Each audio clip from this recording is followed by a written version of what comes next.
All right, guys, welcome back to Bedouin Banter, Banter Buddies number 8. I'm Khalid Dosri. With me is Matrouk, كالعادة Ahmed Matrouk here. Hello. Feeling all chipper, all excited. Very, very chipper today. And we also have OJ. What it do? Here for the last time. He's excited bad, and khalas, he doesn't have to be part of this crap show that is a podcast that never actually airs. So much better shit to do after this. And of course, we're on film, and we're lucky enough to not only be on film, but we are on film with a filmmaker. Mohamed Fakhro is in the studio with us. Thanks for welcome. An old friend of mine, somebody I grew up around in high school. When I first came to Bahrain, I was a little less awkward than I am today. And he remembers all the sad shit that we did. Oh, yeah. But today I'm proud to say, I know someone who's done so much in his own field, locally and hopefully more and more internationally. Someone who's currently producing a new film, a short film, if I'm not mistaken. Yes. It is called Cult. So we'll be getting into the background of the whole movie and what it's been like for you in your journey into filmmaking, where you came from, how it starts, and yeah. Okay. Yeah. Well. Tell us a little bit about yourself. Well, I was a banker. Yeah. And I did banking for 5 to 6 years until I just said, enough is enough. Exactly. And did a 14-month fast track in Paris, and then came back to Bahrain, shot a horror film, started Blue Steel, and here I am today. Was that horror film Cloven? Sorry, yeah, that horror film was Cloven. Yeah. And I see the social media guy, he knows how to shamefully plug. He's good at that. OJ and I actually went to see Cloven last year at the Made with Passion. Was that Sanaa Bishara? At the what's it called, the Sheikh Isa Cultural Hall in Jafar. And honestly, it took the cake.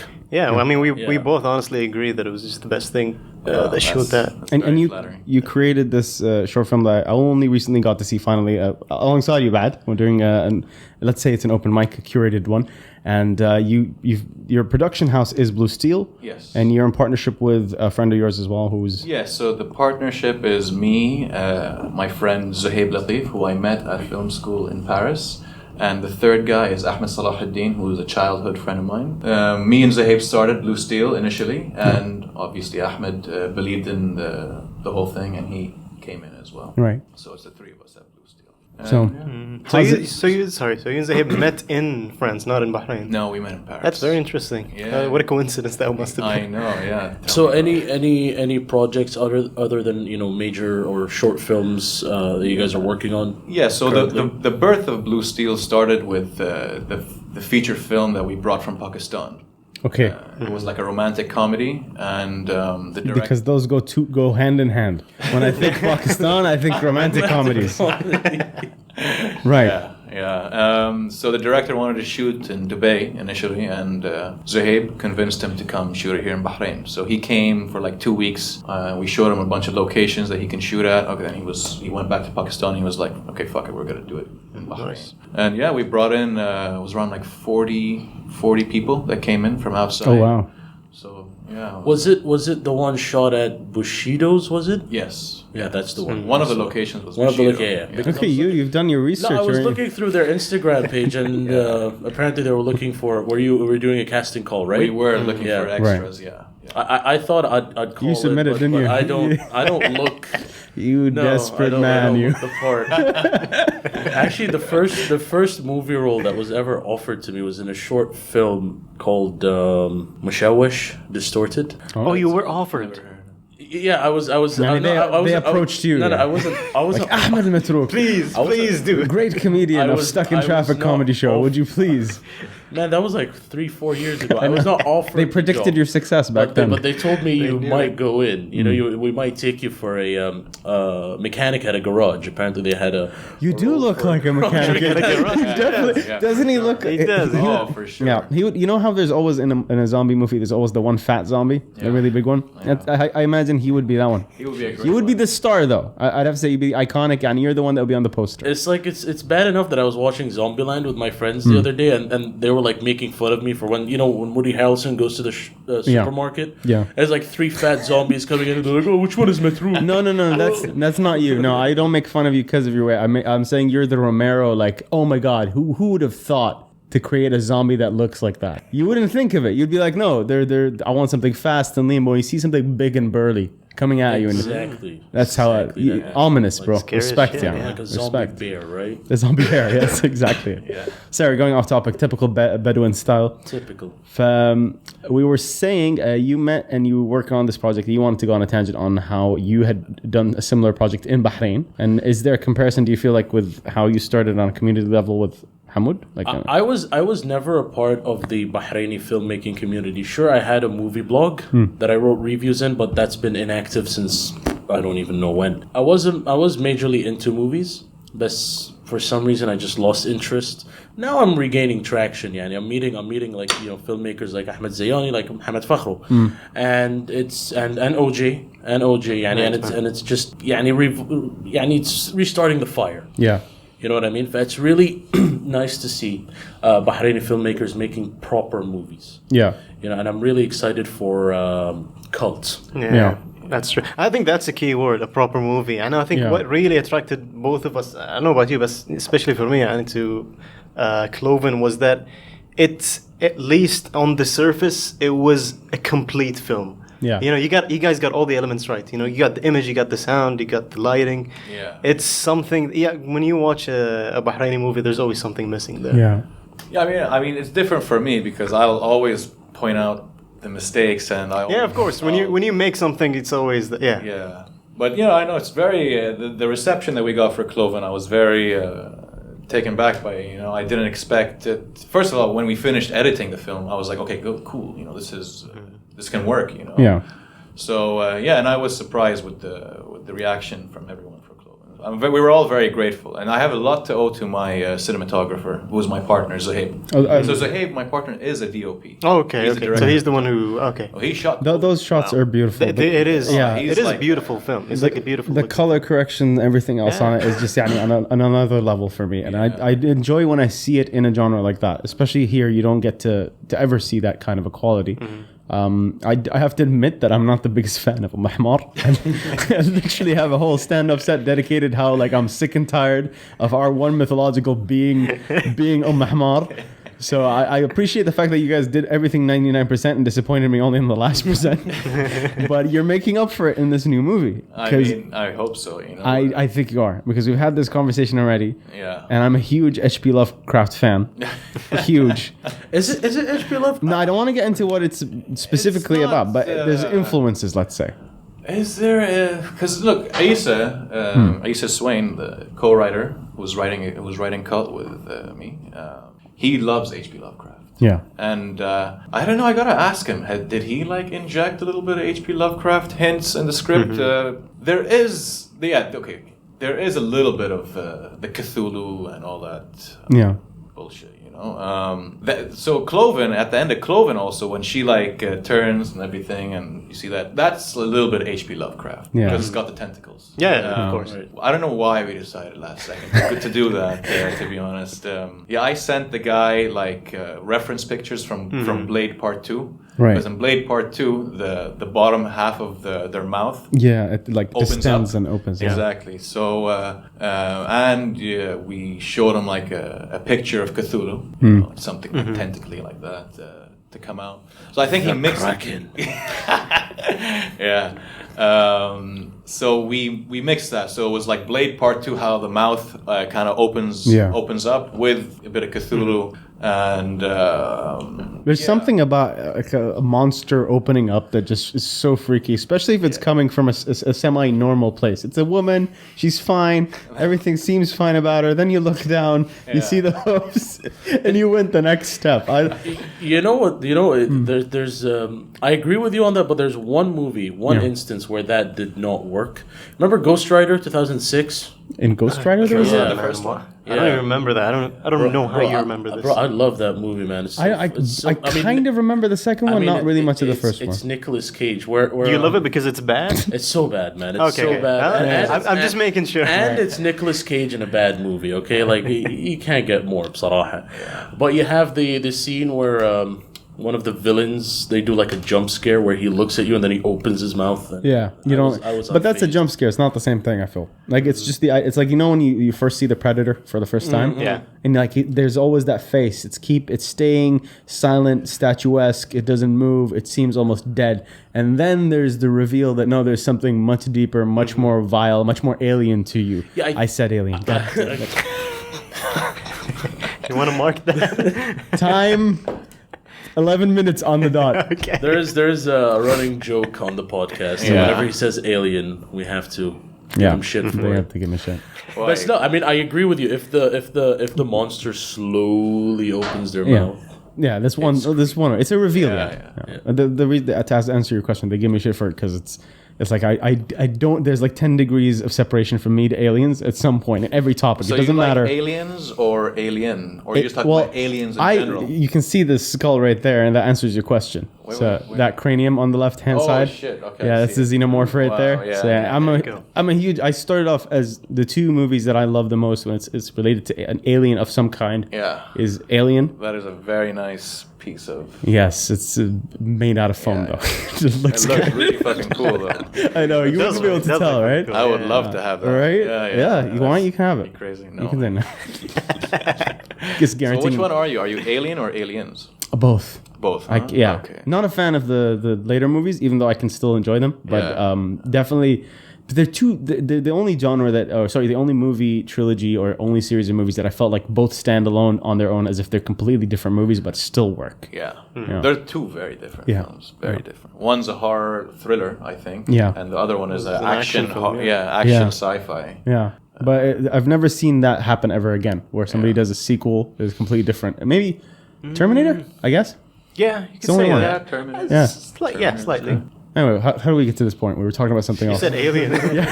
We always end See up. what happens? We always You end see up. what happens? God damn it. Right. cults. Yeah. Yeah. So there's influences in different things that you've added, and I like that because even though I make fun of Mohammed, like in my stand-up, I say like, what does she do? She's just gonna like get angry, be stubborn, and then step on you with her hoofs. Yeah. No, you went to the next level. You imagined this new aspect to the monster that is scary. You know? Yeah. Yeah, and I think that's what's good about it. It's a reimagining. Like Yeah. you said. Yeah, It's a reimagining of a character. Yeah, that's what it it is, really. It's just a reimagining, like you said. Because she eats children, you know. Yeah. Because the kids, that was Yeah, her thing. that's why it was scary. The kids would ask her like, "What would she do to us if she Yeah. caught us?" Yeah. You know, and like, "Oh no, she'd fucking eat you." You know, so they're like, "Oh shit, yeah, we don't want to go outside." The idea, I think it was the original idea, is that she had a donkey that she was a normal human, a normal woman, and she had a donkey that the villagers caused the death of, and she got so angry. She turned into a donkey halfway, I guess. I forgot the story. She was man. turning maybe halfway, and then, And then There's she like just a bunch gave of up. her. yeah, she managed to compose herself, and it's fine.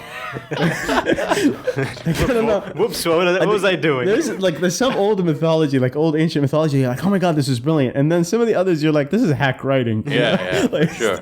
But no, the story, it's something precious and valuable to her. It was like because apparently she couldn't have kids or she didn't have a family. That was her family, right? Taken from her, she gets angry. The revenge is now on the kids, right? It's a common theme. So what I wanted to get at with that is like that's very deep mythology, right? It goes back ancient times, even in the area.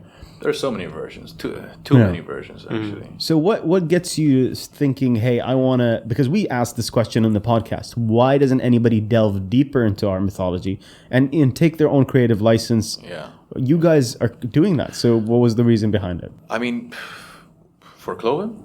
Cloven and even Cult. You don't have to get into the details of Cult. I want people to enjoy it as it is, and I don't want spoilers for me. Well, me, I'm a horror fan. Yeah. So obviously, I want to start off doing the genre that I like, and just so happens to be that horror is a very cool genre to kickstart your career in filmmaking. Yeah. And I guess for Cloven, you know, because I used to get scared when I was a kid when they told me stories about Mohammed. I just the thought of a lady wearing the defa, all covered up, and I know that one of her legs is a donkey's leg. Yeah. That is just very It is creepy. creepy, it is. Very creepy, you know. And plus, even though that, so in Cloven, her hoof is not even a donkey's hoof. What is it? It's a goat's leg. That's Okay. why it's called Cloven, because donkeys' hooves Okay, are makes not sense. cloven. They're curved all the way I through. didn't realize that. I did not think of that. Up till this point, Yeah. I I did not didn't even think of that. So horse and donkey Right. are not cloven. The rounded ones. They're all curved all the way. Hooves. There is no split. So cloven means to be split in two. That's what cloven means. Do you remember when I was first telling you guys about the movie before you even saw the screening? I was trying to remember the name of the movie when I saw the Instagram post and I talked to you on it, and I was like, I think it's called Hoof. And I was upset because I was thinking donkey and I was going Hoof.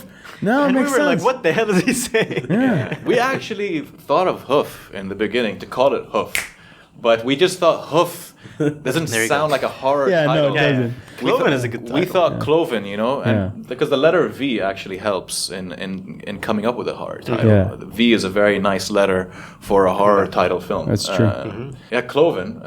Sorry, what was I saying? We were talking about how you guys decided to go this path because as a director who starts out his career in filmmaking, horror is always a beautiful start for so many people, right? But now the reason I'm asking that specific question is because even if you start off in horror, you're not starting off with the trends that are happening now. You've decided to take something that even in horror has been kind of neglected. You don't see a lot of H.P. Lovecraft stuff. You don't see a lot of like Hellraiser type inspired stuff. Yeah. You know, the Not anymore. Yeah, you don't see Cronenberg. You don't see that stuff. That's a shame. It is. It is a big shame. The shit that's coming out these days is just Yeah. Although I would say that that there are a couple who are sort of reviving for it. sure. I'm actually the past 2 years, or like let's say 2-3 years. Good past 2 years, isn't it? Good horror films Yeah. have been coming out. Yeah. You got Yeah. Robert Eggers. Eggers, you had Ari Aster, who's coming. Ari Aster is a fantastic amazing. I can't wait director. for the next one. I can't wait for that one. He really has his game. I know. on, you know. Cue us in on this. What is Ari this? Aster. Do you wanna? No, do no, that? you can go ahead. Yeah. Ari Aster is he's a very fresh filmmaker, I'd say. Yeah. He's the one who made Hereditary. I don't know if you guys heard about No. it. His first movie also. His first feature film, and I mean, the amount of reviews that came out that were positive about this, people were Have you comparing seen him. it? Have you guys seen No. Hereditary? You guys should see Hereditary. I mean, if you guys are fans of horror films, it's just Like I said, on it, I haven't. I don't even remember the last movie I've been to in the cinema. Yeah. Can't even. No, Remember. I'm telling you, man. That's as I said earlier.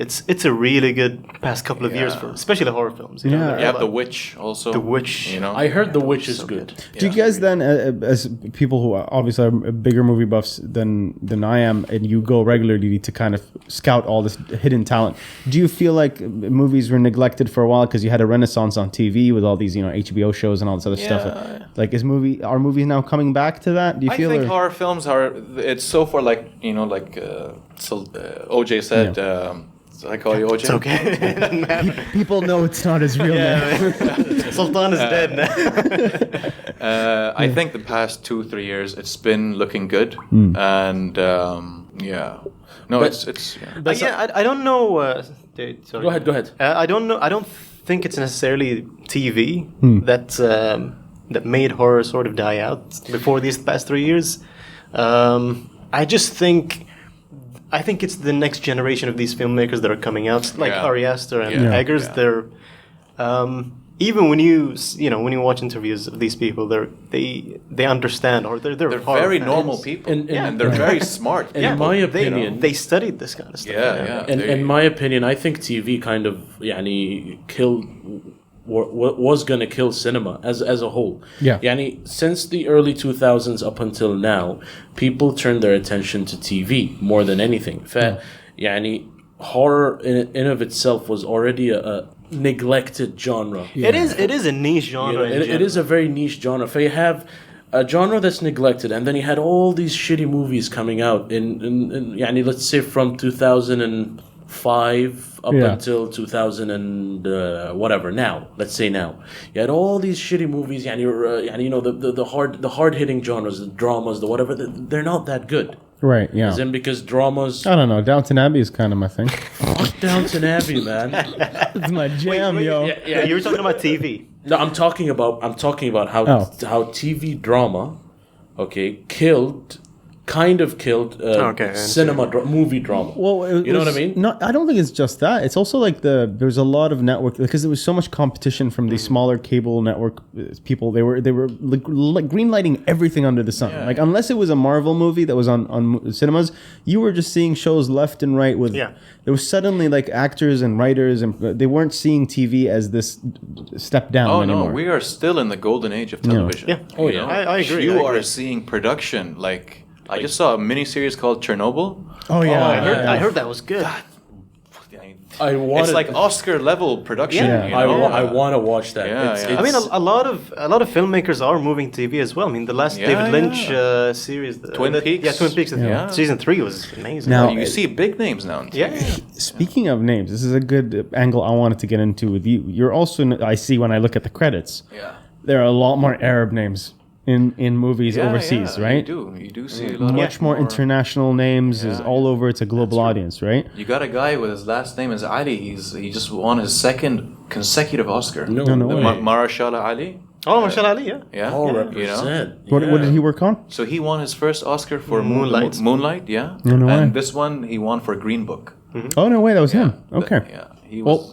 But he's not Arab. He's African American, obviously. He's African American, true. But by having an Arabic name, He's you know, on Muslim screen. also. Yeah, Yeah. yeah. That's true. But I see it all over the place, not even just in the directors. If you look at some of the people that are working on CGI, the credits has become I agree. so I agree. diverse. It has become so diverse. I think it has to do with the U.S. in general. Yeah. They're focusing a lot on minorities now. They're giving it? chances to people. Yeah. You think that's like it's a type of affirmative action? I've always felt that it's just. I thought it was always stupid to have demographics just because it's politically right Yeah. to have it. I you completely know? agree. I don't think it's a necessarily good thing, but I do think it gives chances to people. Like what's happening It with does women give chances, filmmakers. Yeah. You know, I think some companies right now have this quota where they need like 50% filmmakers. I don't sign on to the PC crap, honestly. I don't think that's the reason. If I'm going to give credit to where credit is due, I think the reason is because you have so many talented people from across the world that their individual countries don't really have a film industry. Yeah. And they tend to want to get into film, Absolutely. and they For gravitate into their film industry and Yeah. try to work on productions and stuff that makes them feel like they're a part of something bigger. Apparently, in Gladiator, the movie, there was a Bahraini guy working in the film crew. No way. Yeah, I think so. I don't know if it was my uncle just got yefty. I don't know. Yeah, I was almost there with you. I was almost like, oh shit, Matrouk is like he's got an angle. I'm interested. but you- I was like, oh, for fine. He could be the chef or the guy who fixed the bulb. I think know? he did like some CGI. He just like picked or up Russell something. Crowe in his car and is like, Madre, يعني, allegedly. Allegedly. Okay, no, that's what I heard. yeah, that source is so reliable. And I was so young. I was so young when my uncle told me I could not fact check it. Like I did not have critical thinking implemented. I just could not. Well, that being said, it kind of gives me a natural segue into what I want to ask you about local film. And you being a person who has a team of people that are all, like I said, talented, different backgrounds, diverse. What is the reason that you're not doing this move where you think is it difficult for you to say, it's easier for me to go overseas and get this done where there's a film industry over there? You guys are staying here and you're doing the harder route. So we're gonna go, and we're gonna be in Bahrain for a while. Trying to do film, and maybe hopefully, because we have to be honest, the production budget you're going to get here is not going to be anything close. Because there's no industry. Exactly. Yeah. So if there's an opportunity to shoot a $5 million budget in Indonesia, yeah, of course. By all means. I'll do that. But do you think that filmmaking and the film industry is slowly but surely picking up in the GCC? In the GCC, yeah. Even in Bahrain, like a lot of production houses have been, popping up. And it's only gonna help the indry. That's true. And usually, how do they secure their funding? Is it boards and associations? Yeah, you either got to get investors to come in, or you get a team together and you do fantastic work that pays well from the get-go. Are Kickstarters a thing here, or not really? Not yet, anyway. It's never happened. I don't think that works. No? I'm curious to see what happens in Saudi Arabia. What do you mean? And the country is opening up and whatever. Yeah. Did you hear they opened a nightclub in Jeddah? Which was nightclub.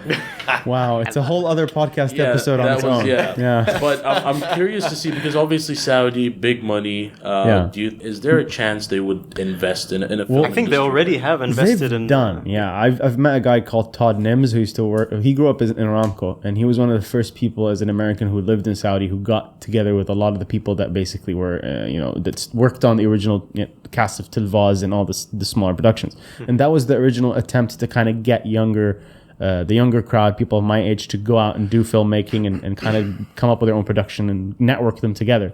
So there's definitely the desire. Well, one thing you can say definitely 100% about youth in Saudi is they are driven. They feel like they were denied everything and now they want to do everything. Yeah. So the opportunity is there. Now the funding is there. But does the funding dry up? Because I noticed that's a trend. You'll drop a bunch of money one year and then it's gone the next. I don't think it's gonna be I don't think it's as bad as Bahrain. I mean, I think the thing with Saudi is that they already have a lineage in, at least having productions in Saudi. You've had the Kingdom produced in, like at least filmed in Saudi, and you had the first female Arab filmmaker from Gulf filmmaker from Saudi. Yeah, and I think she won an Oscar for that. She was nominated for foreign film. Nominated? I think. Okay. Yeah. حتى Even a nomination is fantastic. Yeah. Exactly. It's a big deal. An Oscar nod, as they call it. حتى Netflix nowadays, they're also interested in the GC. See, that's the beauty of streaming. I did not plan this, but Jin just popped into my head. I don't know why. This is a perfect segue. I heard it was. This is not. I didn't even think I should have been making this connection. What is everybody's take? We didn't even discuss this yet. I've only seen the trailer, and that was enough for me. I've seen one episode. I've seen all of it, but have you? Oh, you've seen all of it? Yeah, I've seen all of it. All right. Wow. Now, it's. Do you want to know the verdict? I don't listen. Tell us, Before you tell us how it actually is, I'll tell you the impression I got from people, because there's been this backlash to the movie. Yeah. Yeah. A lot of people.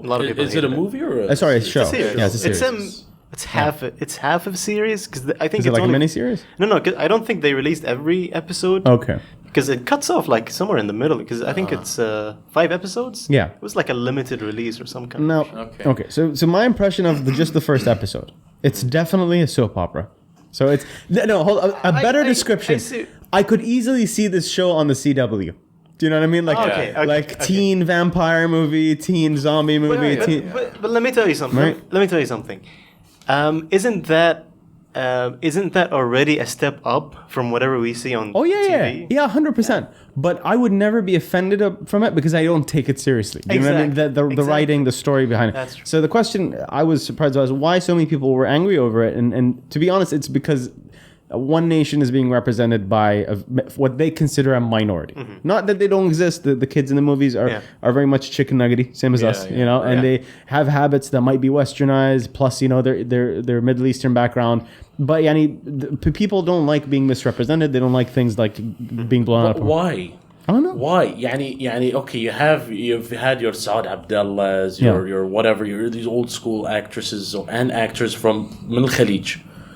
Why are people upset now we have people that are the actors there are chicken nuggets, which is I don't think that's what they're upset about. I think because what I've read mostly, in the comments and the reviews, what people are really pissed off about was the drinking and the making out. Yeah, I know, but that happens. That's exactly. It does happen. And that's the thing. We know that this. Yeah. We know people. The freaking first Amstel factory in all the Middle East was opened in Jordan in 1937. So you're not going to pretend like there aren't liberal people in Jordan. There are, right? Definitely, they're not. Maybe not the minority. Not the majority. Maybe that's not representative of the country as a whole. Yeah. Maybe as a conservative Arab, I can understand how you'd feel like. And we do have this weird stigma where we don't want the Americans or the Westerners to know that we're not that. Don't misunderstand. Why do you care what they think about us? Exactly. We know who we are. What I've been telling people is that I've been sort of defending it, not because it's a good series per se. Yeah. I just think that it's a really good thing that almost everyone who worked on the series was either from Jordan or from the Middle East. Yes. Yeah. And I've never seen this many Arab names in a series that's well produced, I'd say. And it's in Arabic. Netflix is giving us a chance with funding that doesn't necessarily exist here. The dialogue is in Arabic. Yeah, everything, whole things in. They're like chicken nuggets, so it's like they'll mix in English. They'll mix in English, but it's mostly in Arabic. It's like they're. But is it a good series or it's not? It's not. I mean, it's as he said. It's like watching something on CW. Is it? But I believe it's worth watching just because it is. It's a stepping stone. It's you were just really happy to see that so many Arabs were involved in the production. Absolutely.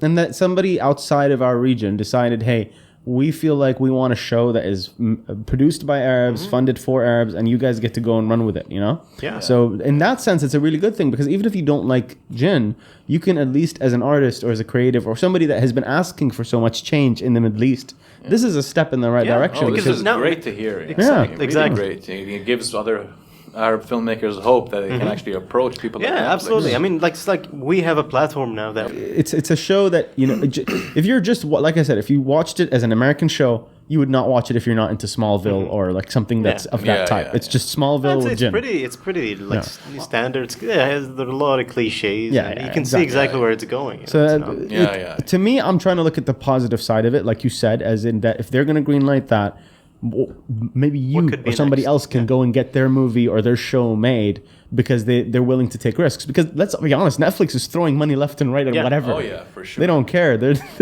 I'm actually looking forward to Cult. Like me too. Did you read the script, OJ? I did not. You did not. It's good you didn't, because the script that Matrouk read a while ago is changed. You know, and to be honest, every fucking time we meet up, we like assess what we've just done, and we're like, okay, fuck it, we're gonna go take it another route. Yeah. This we're is you. canceling this character. You and the out. team. Me and Isa.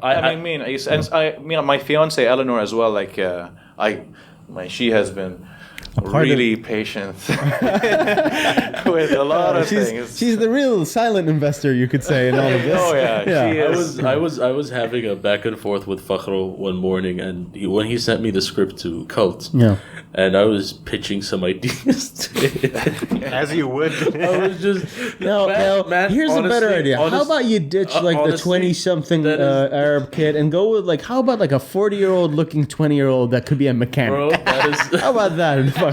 Would you like that in the movie? And I wouldn't mind doing it. That is not how it went down. I got the perfect guy for you. That is not how it went down.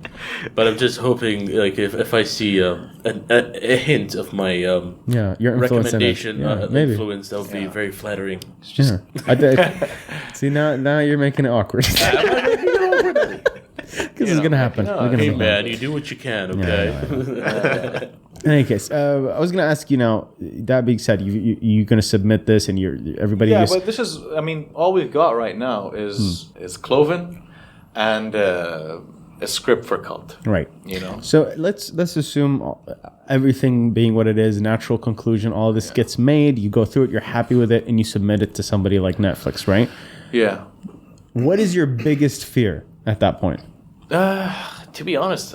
after I've sent it to them, I mean, you have to be ready for rejection in this industry. It's a cutthroat industry. But can I ask you a question though? Is it scarier for you to be rejected or to actually be embraced with an insane budget? Like it's scarier to be saying, "All right, we love it. Here's 10 million." Yeah, and I would just be shitting my pants. For sure. Either way, rejected, I'll be like, "Oh, thanks. I know it's not up to your standards." I was just messing around. I was just checking. You know? I didn't think it was going to be that easy. After a while, you can handle rejection, right? Like if you go through it enough times, you're like, "Okay, I know what's happening here. I'll learn from my mistakes." But once they say "okay," and more than that, here you go. We'll give you a team. We'll connect you with this person and this person. I was panicking at some point at Cloven. We were filming Cloven. Maybe because I didn't give proper direction in the beginning when we started filming Cloven. But the driver, the actor who played the taxi driver, Mubarak Khamis, who was a fantastic. He's very good. Fantastic guy, fantastic actor, all around guy. He wasn't delivering properly, but like I said, that's because I wasn't directing him properly. So I really was panicking. You know, I'm like, oh my God, no, I will not be able to use this. So. Was there a barrier in the communication, or No. There was no barrier in the communication. But after we did like the first a few shots, and we did a few scenes, I was like, okay, I gotta put pause right now. And me and him, we just had like a coffee and cigarettes for like an hour, and went back and a lot of cigarettes. Yeah. And we went back, and he was great. You know, like it was natural. He delivered the lines properly, and it was okay. But at one point, I was like, "Fuck." Yeah. We just flew in these guys from France. My DP slash partner came from Pakistan, brought his gaffer. We have brought in a lot of production Suddenly. assistants, electricians, I don't know what. Suddenly, And this is real. Like it's happening in front of you, and you have to cope with it. Yeah, but no, the thing is, But then when we were looking on the monitor and I was looking at the playbacks, I was panicking. So I just went. I actually told everyone. I just make a quick phone call. I went behind the jeep and I just went on my knees and just started smoking a cigarette. I was really, really feeling down, and then I just went and I talked to Mbarak Khamis. Thank God, it turned out okay. Yeah. Is how much of that excitement do you think keeps you going? Is it a little excitement? It's a lot. A lot of excitement. It's a lot of excitement. You're talking about a situation where you're panicking. You're on your knees smoking a cigarette. Yeah. Trying to hide from the rest of the crew. Basically. Yeah, and does that? You're in the long run. Or you're looking back. You're laughing at it now. Is that a pleasant feeling? No, it's a good reminder. I wouldn't say it's a pleasant feeling. It's a good reminder. It's good juice, though. I'll tell you that. When you are stressed and you're panicking, you will perform in ways that you didn't think that you could perform. Like a cornered animal is the strongest when it's cornered. That's what remember we were talking about this behind the stage and Stuck in Traffic, and we were saying it was like if you what was it? I keep telling people that, especially if it's their first time. It wasn't his first time, but he was still having that exposure to a big audience. It was my first time in front of a big audience. Yeah, and I was saying if you're feeling the anxiety, and even if you're not showing it, but you're feeling it, that's a good sign. That means you're awake, you're focused, you're in the moment, right? But I'll panic around a comedian who is, if he's not a veteran, I'll panic around a comedian that is too relaxed. Yeah. There's just no fear. There's no mechanism there keeping them in check. I think Stuck in Traffic was one of the first instances where I felt real stress. Yeah. Like the kind of stress that makes your stomach hurt. Oh, yeah. And after I did my set, I was desperate to go to the bathroom. Yeah. I was just desperate. That wasn't butterflies in your stomach. That was like a xenomorph chest burster coming out. And I did not want to eat. I did not want to drink anything. It was just like, let's just get this over and done with. Let's just get this over and done with. But what helped with Stuck in Traffic was the fact that the spotlights were so bright, I could not see the audience. That's a really good. Yeah, and I could see the front row and the second row, and that's it. Yeah. That's it. Yeah, that's always something that I appreciate, even when I hear it from other creatives. That there are moments where they're put against a challenge, and then they realize why that challenge is good for them, and then they grow from it. For sure. Now, I can imagine that I've never been in a situation like yours where you're in charge of a team of people, and other people are equal, and also some of them are looking up to you. Yeah. Do you feel like you have to maintain a persona that is? For sure, you can't You can't show them that you're panicking. Goddamn sons of bitches, and you can never show any of that on set. As soon as you show that, it'll create a ripple effect and contaminate. Because in stressful situations, you have these Michelin-starred chefs. When they do a documentary inside the kitchen during service, they're screaming and they don't give a fuck what they say. But is that real? Yes, it is real. It is very real.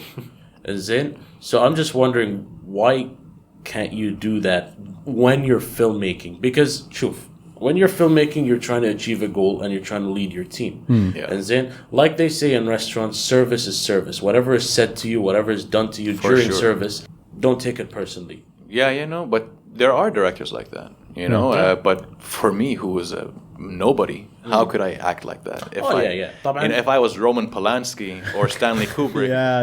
Then you've earned the right to and you've already won 3 Oscars before this film.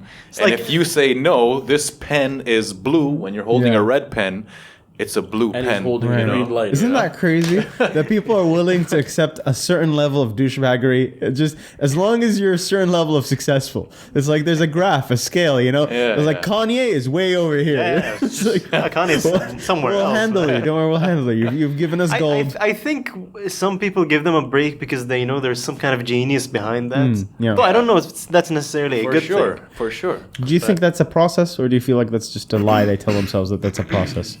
Directors and filmmakers that are, that's my process, bro.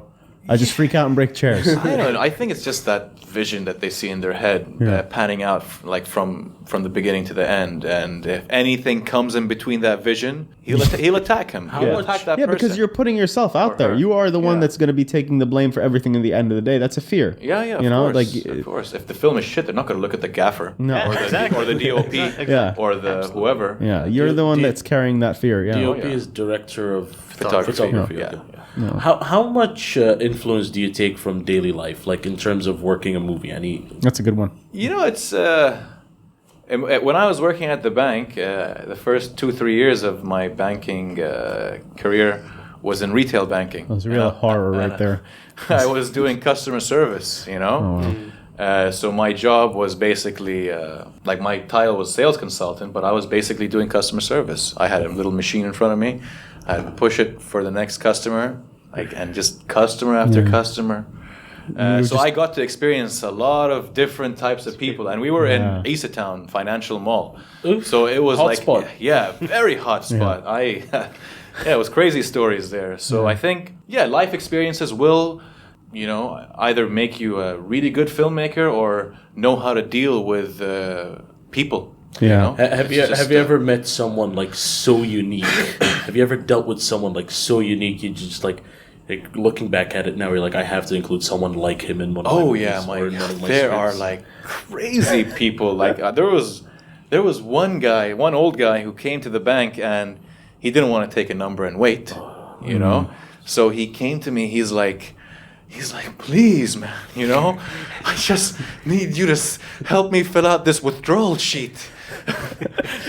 And he's like, I just came from the hospital, And I'm like, okay, all right, And at this I'll point, help you out. I'm assuming, but just wait a little bit. He's like, no, I need it right now. Oh my God. And he opens up his jacket and like he's got a bag of piss with a tube leading up to his penis. He's like, I really did just come from the hospital. And I was like, oh my God. Oh. So when he gave me his CPR, I was like, God, I was like grabbing it with my fingertips. What's the best? So he was really in the shit though, So he was like quite. He was in the piss, bro. He was in the shit. Dude, I'm assuming, like in my head, I was like, either this guy is the best story you can have, considering all the shit you've probably seen up to that point. This is a whole new level of surprise that you were not expecting. But if this guy was a genius, that he actually is such a con artist that he just went through the whole effort of just getting bags of piss. I'll take a bag of piss with me. I'm sure this will work. Not even apple juice. He's committing. What got you? What was something that clicked in your brain that said, "Okay, I'm gonna quit banking"? Yeah. If you could talk about that, like what was the transition? What made you? Okay. So I did retail banking, and then after retail banking, I did investment banking for a year, and then when I was doing development banking at BDB. We were in the business advisory department, so we just saw like client after client wanting to come in and start their new business and blah blah blah. And then I remember that same year where I joined BDB, I also went to Paris for the Euro 2016. It was my first time going to Paris, and I had a blast. I went for like 3-4 days, and I came back to reality. Oh, man, I hate that post-travel depression. Yeah, it's terrible. It does get to it. Exactly. And you felt like you were.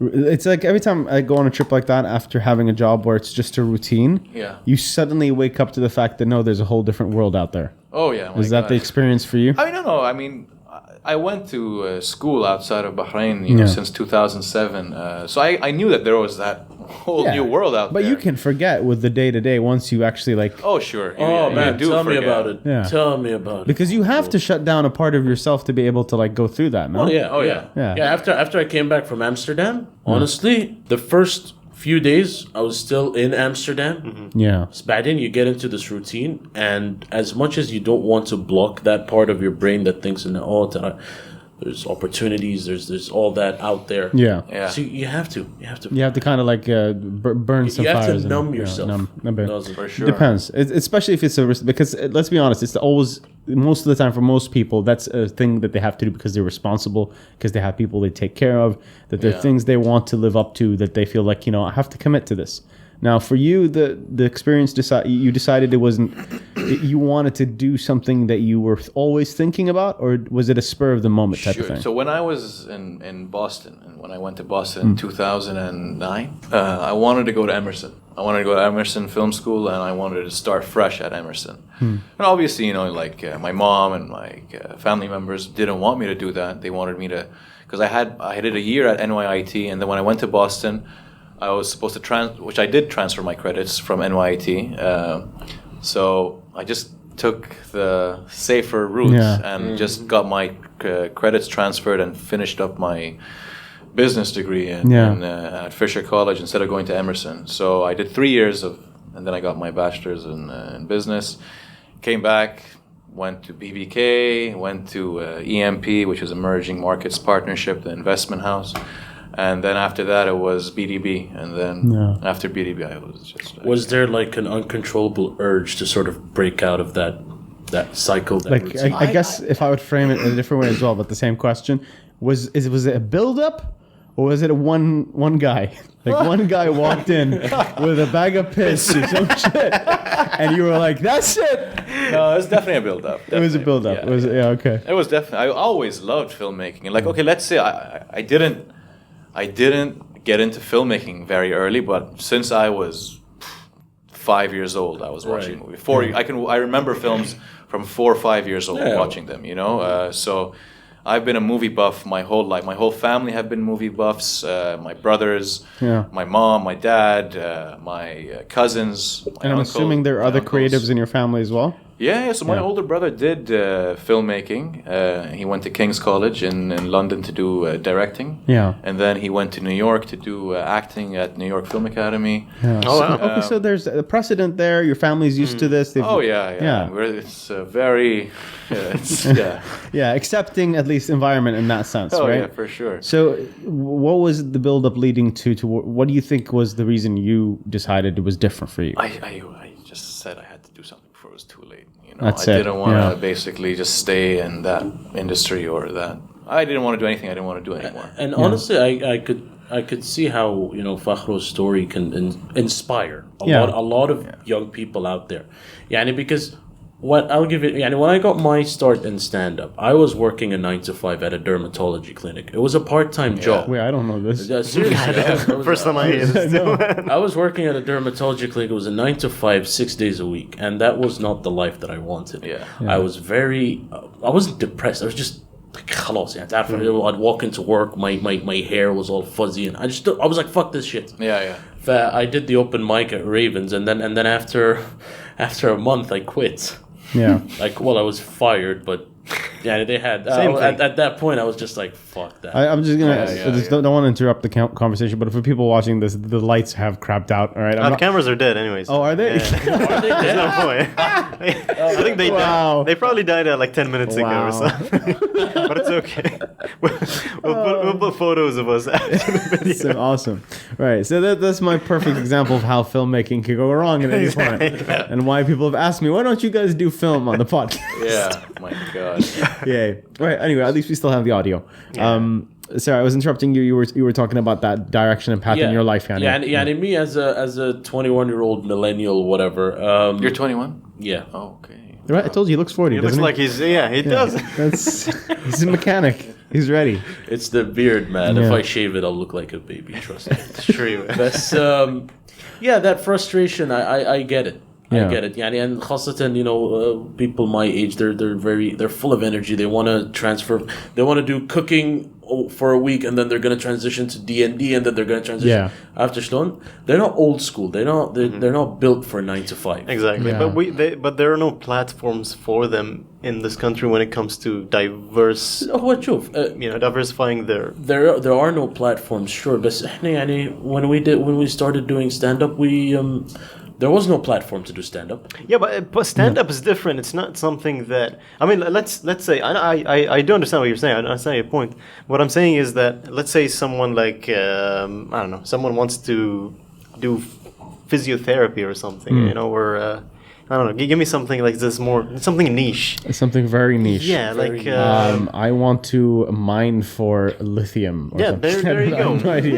yeah, something like that. You know, it's I want to build figurines for like museums. like I think it's especially when it comes to the arts, it's very difficult to. I mean, you know this, you know, like if of you, course. especially academically, there's no way to yeah. study. It's No, it's the there's- most subjective thing is the world of art. Yeah. Fakhro, how you as an artist in Bahrain, as a filmmaker? It's slash funny, you know, when artist. you say that, I still feel funny. You know, I really don't I see could myself tell. as an artist. I could tell the you second know? I said it in the beginning. I could see how uncomfortable you were. let's say- Like, let's for this, say- and I was like, yeah, you're gonna take this for the next hour. I'm be calling you a filmmaker. Yeah, you're gonna yeah, enjoy you it. know, Let's say you're a creative. Okay, how Okay. hard is it in Bahrain to, let's say, maneuver yourself as a creative, and in terms of going through, paperwork, investment that's a companies, good one, yeah. Oh, I mean, I'm terrible at that.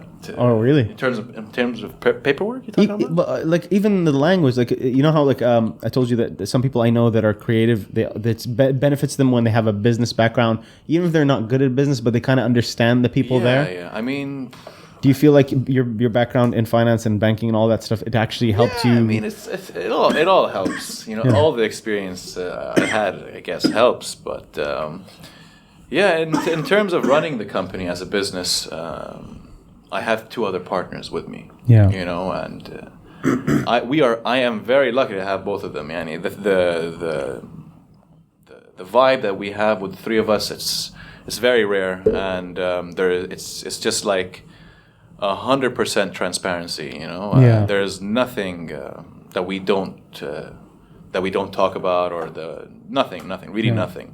So I guess I can't really say I'm running the whole thing on my own, because I'm not. Of course not. Yeah, it's always a team thing. Oh yeah, for sure, and not in any. And you guys, I'm assuming everybody has something they're contributing that. Everyone contributes. Yeah. You know, like let's say, for example, our third partner who came in, Ahmed Salahuddin. He doesn't come from a filmmaking background. Yeah.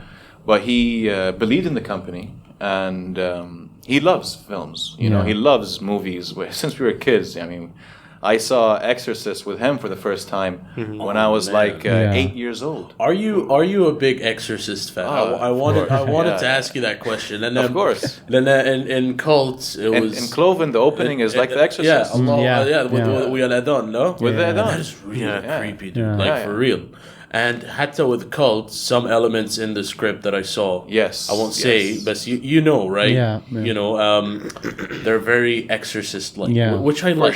For sure. We are taking a bit of because the historical figures in Iraq, for example, or those, I don't want to say the name, but that is very accurate. You know, that's not pegged by exorcists. Anyone can take. That's public domain. Yeah. So we are.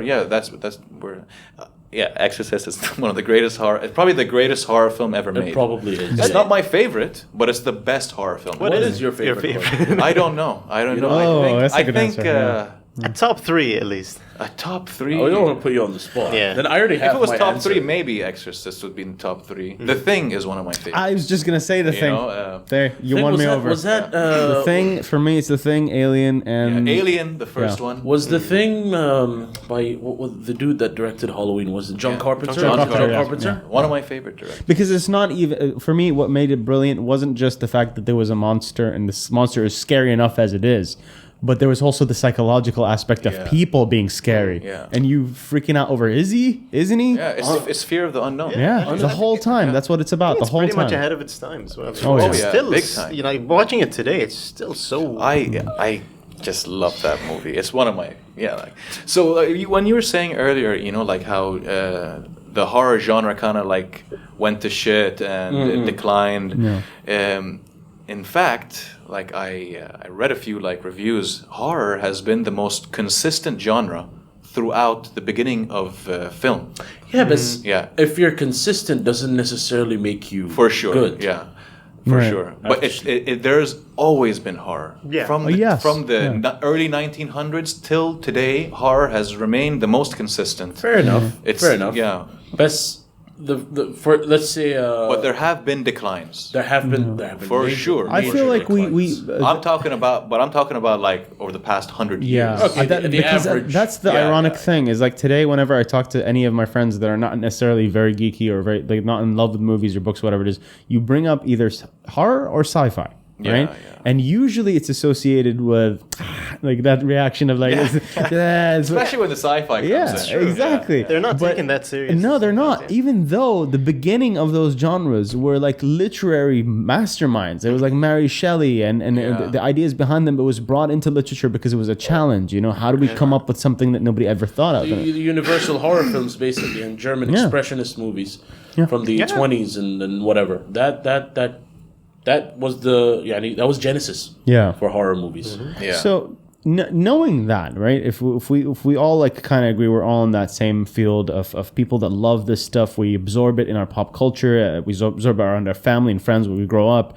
I know a bunch of people that are like that in Bahrain or even in the rest of the Gulf, and they don't necessarily want to take the next step. They might assume that building a movie like this, it takes like a mastermind, a genius. But you've shown right now that it's not one person. It's a whole team of people coming together, My right? God, it's you see like 300 people in the credits, you know? Yeah. Like let's say 50 from those 300 are core people to the film. Yeah. You know, there's a lot of people thinking about this. Yeah. And not just that, beforehand, one thing I got to say as well, the writers don't get too much respect. Yeah, or Yeah. not they have respect, but they should get more respect. More recognition, You know, yeah. that's why they go on these fucking writer strikes every year, you know? That's true. That's I true. really feel for them, you Yeah. know, because so much goes into Yeah. writing. No, they're the backbone of the movie. if you think about it. And Everything starts from story. The love. 100%. I agree with that 100%. And I noticed that a lot of times when you have bad writing, it isn't necessarily a bad writer. It is just because writers in that industry are sometimes taught to just be a factory line. But just dish out a script. Just dish out a Do you script. know what they do to writers to just dish out a script? No. They'll send them to like a remote island and they will make them have whatever they want, you know? Whatever they want. They just, for 3 months or the 6 months that they're going to write, whatever up with their something. requests are, Right. like Universal Studios will pay for it. And this you is, know? you're talking about high-end writing here? Yeah, or are you I'm talking about high-end writers. Yeah, now I'm you know? talking about like comedy room, like an NBC, and they're like, "Fucking write a joke, monkey, right now! Like, do this right now." And I've heard these horror stories of like, you know, when they blamed Amy Schumer for stealing jokes. Yeah. And one of the biggest things that came out was like, well, she's not the one writing the jokes. It's her show, but there's a team of writers, like 12 writers. And one of the things they apologized for, they were like saying, by the way, you don't know this industry, but these writers are on a deadline every single week to come up with something. And they don't even have the time to consider the artistic value or integrity. They don't have to fact check. They just have to keep their jobs. And they get so abused and used over time that's why there's that breaking point. And they're like, hey, listen, we need to we're not writing, nobody's writing anymore. Seriously, do your own thing, you know. And I respect that because there is that divide. Either you're that writer, they fly out to an island and you get whatever you need because you're a mastermind. Yeah, because you're writing a 2-hour film by yourself. Yeah. And if you are going to be the mastermind behind this, you know, and if you've already written like 2 other Oscar-winning films, especially. You're good to go. Yeah. Bro, it must be tough. Like I can't write a bit, let alone a 2-hour movie. I'm terrible right? at writing myself. Not easy, man. It's like writing. I think writing is one of those things that everyone thinks they can do, but as soon as you sit down and try to write something, And it's so tough. And it never ends. You think you've got something, never and then it's satisfied. like fruit. It'll expire, and then you're like, I don't think this is the same thing I I'm wrote. getting tired, man, writing. This is the 7th fucking time I rewrite Cult. Wow. It's really... And is it exactly like because I feel that in comedy we do that. So you write a joke, you do something, and then you think, oh, it's amazing, and you look back at it later. Oh yeah, and it's like it expired, it's gone. Oh yeah, what the hell was I lost its thinking? integrity. But there's a lot of bits that I did that I'm polishing. Yes. See. Yeah, but that's you re-upping it, giving it a facelift. You know what I mean? So if you just let it be, it's very difficult to just let it go. if you have, that's why they say get the script out of your hand. Once you're done, just get it away from you. For sure. Because, even when you're editing as well. Yeah. You know, you can't stay in front of the computer screen for too long. That's true. You got to take a break. Yeah. And when you take a break and you come back to what you just did for the past 3 days, you'll see a lot of things that you didn't see when you're over. I was telling the guys that it's bad for your mental health if you're editing something that you're in as well. It's like, it drives me crazy. Like, I already obsess if it's not about me and I'm with the guys at the studio and we're looking at other content for OPN or something. And if it's me, I look at how I sound, how I talk, what I said, and I'm like, can we go and cut that? Just make me speak a little bit faster, make the noise a little deeper. And even if you're not expressing it, there's constant hits to yourself. You know, your ego, your self-esteem, all that goes down. Yeah. So the process is grueling. At least from my experience, I feel like it's kudos to you guys for pulling it off. Like, I can't. I mean, you're looking at me like you're gonna have a nervous breakdown in a year. Yeah, it really is. It is kind of stressful. Yeah. You know? Yeah, I mean, with the, I tried writing a script once. I got 2 lines down and that's it. It was in my high school senior year, and I was really like adamant on becoming. It was just the establishing shot. Stars in my eyes and whatever. It was just the title. Yeah. The title was 2 lines long. Day, Chicago. A man appears from a cafe. I didn't even write it like that. I wrote it like an essay. Like, oh really? Yeah, like. But you should write it like as a story first, and then you get into the script. Well, the premise for me for that movie was a psychological thriller kind of, but I don't know where I was going with it. Honestly, my English hadn't been developed as much as it is now. Yeah. And my writing skills were always pretty shitty. Yeah. I'm not a good writer, to be honest. Right, but speaking of, you're writing it in English. Yes. Okay, Yeah. but is it going to be in Arabic, the dialogue? So that's that's a good actually point. a good point there. We were going to write it in English, and then we said, okay, after we write it in English, we don't have to translate the whole script. We just have to translate the dialogue. The dialogue, yeah. So we said, fine. And now I decided, okay, we are going to do it in English. So, yeah, we did a little bit of recasting. Okay. You know, because I can't have people speaking English with a broken accent. Yeah. You know, that's not going to happen. You know, I speak amazing English. He's a mechanic as well. The English would have to be to this standard, you know, to actually pull off. But the script itself. Them Netflix standards, bro. That's what you need right there. You need people that can handle that Netflix. Yeah. Handle Just monologue. saying, yeah. And we're not Jordanian either. Just saying. No, because it'll be more realistic if it was in Arabic, right? Yes, I guess it would. No, Right? but I see your struggle. But they didn't even speak Arabic back then. Okay. Because this is like, we're talking about. Do you guys know the film is going to be shot like in 1000 BC? Sumerian or Yeah, is it- Oh, yeah. okay. I did not know that. Well, then if you're doing Yes. it that way, So are you guys being Makes sense. historically accurate to the language or not? No. It's in English. Oh, okay. Although I think it would be cool if you throw a few phrases here and there, like just a line. The thing is, I actually went and I met up with an archaeologist who was a Dillman specialist, Right. you know, and he told me, you're talking about a civilization that's like 4000 BC plus. Yeah. So the amount of knowledge that we have for this is very minimal. So the fact that we don't even know what it sounds like. Exactly. That's part you of know, it, like I asked him so many questions, and he said his answer was, "I don't know. I couldn't tell you." He told me, and this guy is an expert. He's been an archaeologist for 40 years. It's crazy. What language was it? Aramaic.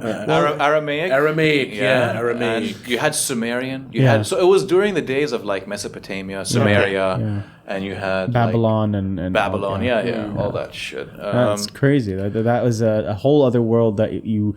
That's what I love about cult and where you're taking it. It's a direction that you think would be natural for the Middle East because you want to tap into as much of our mythology as possible. Oh, yeah, and go for back sure. as far as you can. For And I feel like that's never been really explored. Yeah, But it's also international. Sorry, OJ. No, go ahead. Also to an international audience, I think it would be interesting.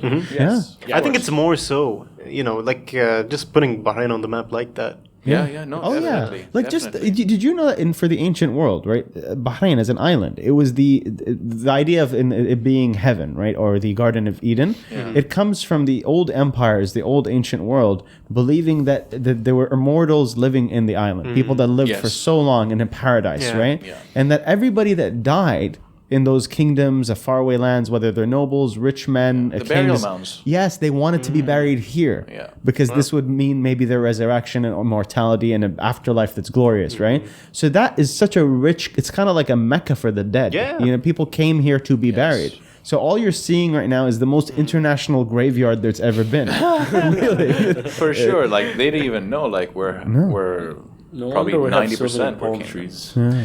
Yeah. So you get buried here, and your soul would live on in the afterlife. Yeah. You know, for immortal. Bro, I immortality. did not know this about Bahrain. No, nobody knows. Very few people look into it. Land of the Immortality is one of the names of Dilmun or Really? Bahrain. Yeah. It's Rich it's history. really You have that it's Epic beautiful. of Gilgamesh Yeah. story, you know, because he came to Dilmun to seek immortality. Some versions it's a plant, some version is a pearl. Yeah. Do we have a Fountain of Youth thing here? We do have the guard. Yeah, we had the Fountain of Youth. And We Adara. do. And I don't. Yeah. All right. Every Bahraini is gonna smile at that one. Yeah. So yeah, that there's a rich history here that I really appreciate the fact that you guys are interpreting in this creative way that is never been tapped into with movies and pop culture. It's been tapped into so much for like formal historians and studies, and you go to these formal functions, UNESCO meetings. They do talk about, but there's never been the crossover. You're not gonna find the Stranger Things of Dilmun. You know what I mean? No. That's not happened yet. So So that is a novel idea. right. Yeah. Oh yeah. So now that you guys are going down this path, I wanted to quickly touch on, and maybe this is the one we wrap up with, right? You've experienced the pitfalls, you've seen the struggles and the journeys, and you know some of the challenges that are coming ahead, right? Yeah. What would you say is the biggest challenge you've seen to most of the people that are trying to develop film in the Middle East? What should they be doing? What are their mistakes? Like, what do you feel like if you could take away the? That's tough. Right? Tell me. It's okay. Can you continue? Yeah, like what would you say is like, hey guys, you know how some directors say, well, you don't bother with film school. They'll be like, just do it. Yeah. Just go out and do it, right? I agree. You know, like, don't do a 3-year course or a 4-year course. I was actually planning on doing a 3-year course, but and then I thought about like, let me just do the 14-month fast track where you'll cover all aspects: lighting, sound, cinematography, directing, acting. I even did acting, just to see how other actors would feel. You know, That's a good perspective. When I'm directing them. Yeah, I don't see film school as essential. Right. You know. Do you feel like there are other mistakes people make here, maybe that's unique to the Middle East, that they go down maybe thinking that they have to make a huge, big budget thing? Should they start off small? Stuff like that you feel like you could share that, Yeah, I think you have to be realistic with yourself. Yeah. You know, you have to be realistic with what you're capable of pulling off. You know, you can't. Like, for a good example, actually, I wouldn't say that. I don't want to say this. What is that? Okay. To be honest, like I said earlier, the when it was screened in the cinemas, it had a fantastic reception. Yeah. Even though it was a bad movie, people enjoyed their time there. You know, like when that annoying bitch character got killed, they were cheering. Like everyone was cheering, and that is really cool. I'm really happy to see that. Actually. That's a good thing. I think that's a beautiful note to leave things on, which is the thing I started off before we started recording saying, which is I wish more people, no matter what we did that's a failure or success, failure and success comes from the same place. Oh, yeah. Just go out there and do it. Oh, yeah, And let's all learn from each other, because the more people out there doing it, the better. You need some sort of filmmaking knowledge. You know, you can't just take a camera and crew and just point and shoot. Bro, like nofilmschool.com, yo. That's the one. Oh yeah, that's a great site. I haven't visited that site that much though. I want to visit that site a little bit more. I think that's a blessing today's generation has that we don't have. Studio Binder is good too. I didn't know that. We're gonna have to take these notes later on. Because OJ is gonna leave, and I'm gonna need somebody to actually know what they're doing. I'll teach you all the tricks. Yeah, those tricks, right? The ones that never work. The ones that never work. Right. So we're a bit over the time, guys. We're right on the hour and 15 mark, and honestly, I want to say, I love where we got with this. I would love to keep going for more. Happy. There's a lot of momentum. There's a lot of momentum. I feel like we hit it right on the head. So thank you again, Hamid. My pleasure, guys. It was really fun. Yeah, it was good having you. It was great, man. A pleasure. So please come back again if you have the time. We want to do definitely, it. We can go into deeper things and get more. I think the audience will be craving more after this one. I hope so. Always leave them wanting more. Right, definitely. So, Howard, what would you say? Where can people find Cloven right now if they want to go see it? So the link is on Instagram. I don't know if it's still on the Instagram, but right now, if it's not on Instagram, because I posted a screenshot from the film and I put out the captions below. The link is in our bio. Yeah. But I think it's removed now. Okay. So whoever would want to see it, they would just have to send a direct message to our Blue Steel account on Instagram, and we can send you them guys the will link. help them out. Yeah, all right. yeah. That's We'll perfect. just send them the link. We're excited to see where Cult goes and where it lasts in the end. Yeah, me and too. keep us waiting for too long. Yeah. All right, everybody. The pleasure has been mine today. So thank you for tuning in and listening on whatever it is with our YouTube, iTunes. Definitely, there's no film. We know that one for a fact. So we'll see you guys in the next episode. Hopefully, we'll see a lot more of Fakhro on the show with us and more on films. Yes, all right, Bahrain and the rest of the world, enjoy. This has been Bedouin Banter with Khalid Dosri, Ahmed Matrouk, and OJ, who's today revealed his name to be Sultan.